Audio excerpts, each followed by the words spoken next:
నిన్న మా cousin US నుంచి వచ్చింది.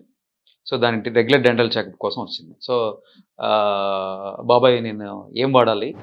ఎలక్ట్రిక్ టూత్ బ్రషా? రెగ్యులర్ టూత్ బ్రషా? నాకు ఎలక్ట్రిక్ టూత్ బ్రష్ బాగా అనిపిస్తోంది. నేను అదే వాడతాను. I said fine. వాడుకోవచ్చు. ఎలక్ట్రిక్ టూత్ బ్రష్ డెఫినిట్‌గా వాడుకోవచ్చు. బట్ ఇన్ జనరల్‌గా ఎలక్ట్రిక్ టూత్ బ్రషే వాడాలా?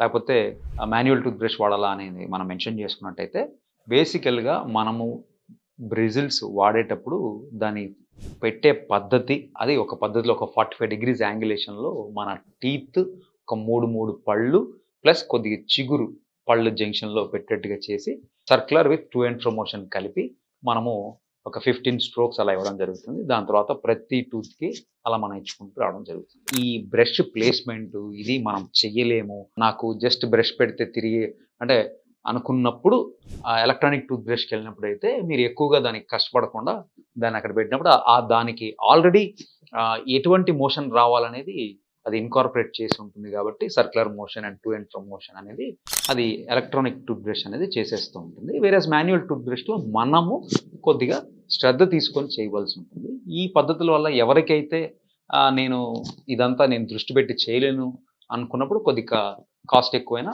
ఎలక్ట్రానిక్ టూత్ బ్రష్ వాడొచ్చు. బట్ అదర్‌వైజ్ నేను కొద్దిగా దానికి కేటాయించగలను టైం ఒక 2-3 నిమిషాలు రోజుకి నేను కేటాయించగలను. నేను చూసుకొని కరెక్ట్‌గా చేసుకోగలనుకున్నప్పుడు చక్కగా ఏదైనా soft or ultra soft tooth brush available in the market. మీరు చక్కగా మాన్యువల్ టూత్ బ్రష్ వాడుకోవచ్చు. ఎలక్ట్రానిక్ టూత్ బ్రషే వాడాలి. ఎలక్ట్రానిక్ టూత్ బ్రష్ వాడకపోతే మన పళ్ళు క్లీన్ కావు అనేది ఏం లేదండి.